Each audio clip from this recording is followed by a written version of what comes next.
Hello students, कैसे हैं आप लोग। आई होप आप लोगों की पढ़ाई बहुत अच्छी चल रही होगी। आज हम टेस्ट नंबर 11 सॉल्व करने वाले हैं, तो आप लोग मुझे कमेंट बॉक्स में बताएंगे कि आप लोगों के कितने मार्क्स आए। तो चलिए आइए शुरू करते हैं।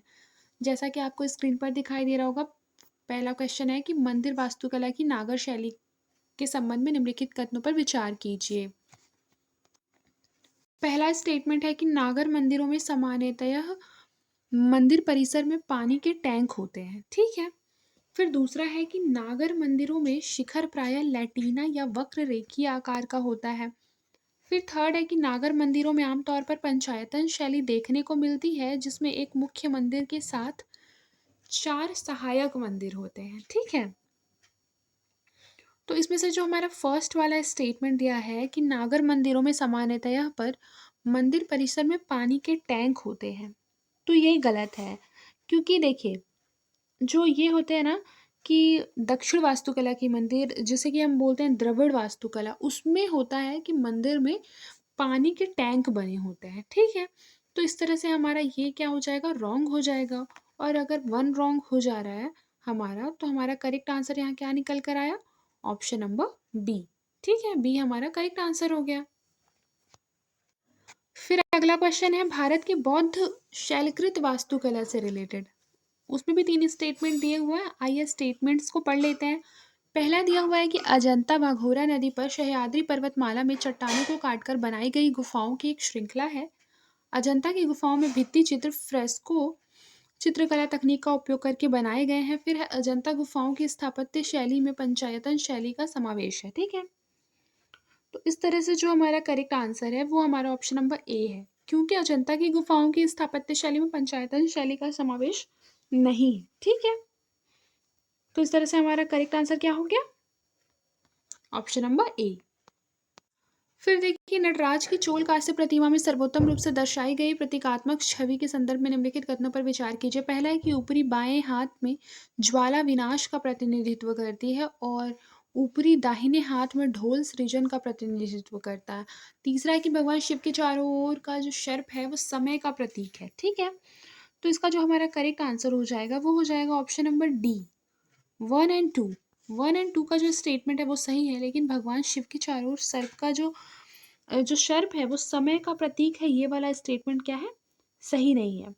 क्योंकि यह समय का प्रतीक होने के स्थान पर किसका प्रतीक है, ऊर्जा, अहंकार और आदिम शक्तियों पर नियंत्रण का प्रतिनिधित्व करने के लिए शिव के चारों ओर क्या है, सर्प लिपटा हुआ है।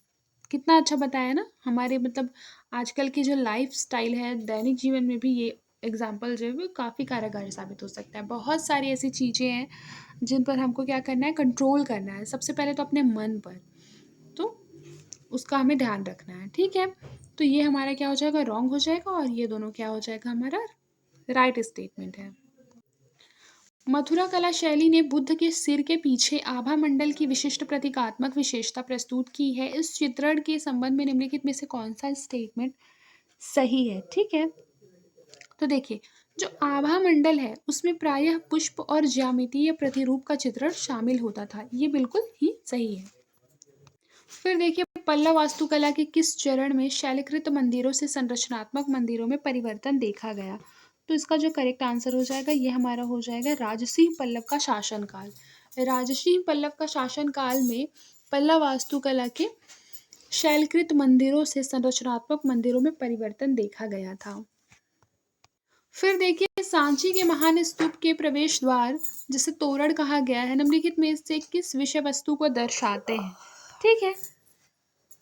किस विषय वस्तु को दर्शाते हैं, तो सबसे पहले बुद्ध के जीवन के प्रसंग, फिर जातक कथाओं के चित्रण, ये दोनों को दर्शाते हैं। लेकिन अशोक के जीवन की जो घटनाएं हैं, ठीक है, उसे नहीं दर्शाते हैं।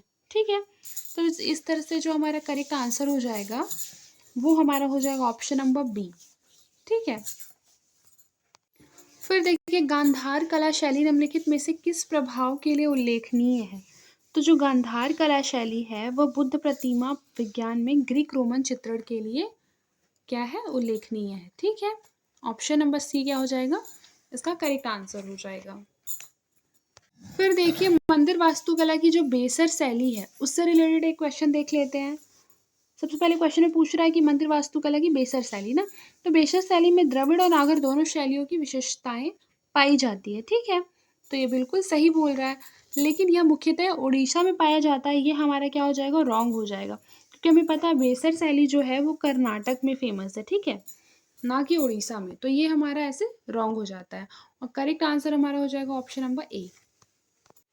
फिर देखिए, किस बौद्ध गुफा परिसर की लकड़ी की धारीदार छत प्रारंभिक शैलकृत गुफा वास्तुकला को बनाए रखने के लिए उल्लेखनीय है? तो उसका जो करेक्ट आंसर हमारा हो जाएगा वो हमारा हो जाएगा ऑप्शन नंबर डी, कारले की गुफाएं। कारले की जो गुफाएं हैं उसमें क्या है, लकड़ी की धारीदार छत प्रारंभिक शैलकृत गुफा वास्तुकला को बनाए रखने के लिए बनाया गया है, ठीक है, कारले की गुफाओं में। फिर अजंता की गुफाओं का निर्माण जो है निम्नलिखित में से किस राजवंश के संरक्षण में किया गया था? अजंता की गुफाओं का निर्माण, बताइए इसका करेक्ट आंसर क्या होगा। बिल्कुल सही, सातवाहन और वाकाटक, ठीक है, गुप्त नहीं होगा। तो इस तरह से अगर 3 को एलिमिनेट करना है हमें, तो करेक्ट आंसर हमारा आ जाएगा ऑप्शन नंबर ए।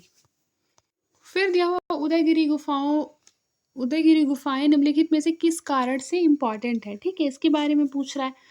तो जो उदयगिरी गुफाएं हैं वो हमारा इंपॉर्टेंट इसलिए है क्योंकि गुप्त काल की प्राचीनतम हिंदू मूर्तियां यहाँ से प्राप्त हुई थी, ठीक है। तो इस तरह से ऑप्शन नंबर सी क्या हो जाएगा, इसका करेक्ट आंसर हो जाएगा, ठीक है। इसको याद रखिएगा, काफी इंपॉर्टेंट क्वेश्चन है। अब अगले क्वेश्चन की ओर बढ़ते हैं। फिर देखिए अगला क्वेश्चन क्या बोल रहा है कि मंदिर स्थापत्य शैली एवं उनकी विशेषताओं से रिलेटेड एक क्वेश्चन है, जिसमें दिया हुआ है बेसर शैली। बेसर शैली में पहली बात तो ये नागर और द्रविड़ का संयोजन है, बिल्कुल सही है। द्रविड़ शैली में क्या होता है ना, चार दीवारी पाई जाती है, ना कि उसका अभाव होता है, तो ये हमारा रॉन्ग हो जाएगा। फिर खजुराहो शैली के बारे में बोल रहा है, तो भव्य बाह्य नक्काशी विषय वस्तु के आधार पर प्रायः कामुक चित्रण उसमें किया जाता था, खजुराहो की शैली, जैसे आपने देखा भी होगा। तो हमारा 1 एंड 3 क्या है, सही सुमेलित है, और बाकी 2 नहीं है। फिर देखिए हमारा बौद्ध चैत्य गृह से रिलेटेड एक क्वेश्चन दिया हुआ है, बौद्ध चैत्य गृह से रिलेटेड, जिसमें कि 2 स्टेटमेंट दिए हुए हैं, बताना है कि उसमें से कौन सा सही है, ठीक है। तो आइए इसे ध्यान से पढ़ते हैं। लिखा है चैत्य गृह मुख्यतः भिक्षुओं के आवासीय परिसर के रूप में निर्मित किए गए थे, बिल्कुल सही है। लेकिन ये आवासीय परिसर की जगह किसके लिए निर्मित किए गए थे, भिक्षुओं के लिए तो किए गए थे, लेकिन आवासीय परिसर था क्या, बिल्कुल नहीं था। तो किसके लिए था, ये प्रार्थना करने के लिए था। बौद्ध यहाँ क्या करते थे, प्रार्थना करते थे, प्रेयर करते थे, ठीक है। तो ये हमारा रॉन्ग हो जाएगा। फिर है चैत्य गृह जो है उसकी स्थापत्य शैली में लकड़ी की पट्टियों के साथ क्या है, गुंबददार छत शामिल है, तो इस तरह से हमारा बी क्या हो जाएगा, करेक्ट हो जाएगा। फिर देखिए निम्नलिखित में से कौन मौर्यकालीन मूर्तियों की विशिष्ट विशेषता को दर्शाता है, ठीक है। तो आइए इसे देख लेते हैं एक बार। सबसे पहले क्या लिखा है, मौर्यकालीन मूर्तियों की विशिष्ट विशेषता। सबसे पहले देखिए जो विशेषता है मौर्यकालीन की वो ये है कि सुपरिष्कृत पशु शीर्षों के साथ अत्यधिक पॉलिश किए गए बलुआ पत्थर के स्तंभ क्या मिले हैं मौर्यकालीन मूर्तियों में, ठीक है। तो इस तरह से ऑप्शन नंबर सी क्या हो जाएगा, हमारा करेक्ट आंसर हो जाएगा। फिर देखिए उड़ीसा मंदिर वास्तुकला शैली के बारे में लिखा हुआ है कि मंदिरों में वक्र रेखीय शिखर है जिसे कि रेखा देउल कहा जाता है, बिल्कुल सही है।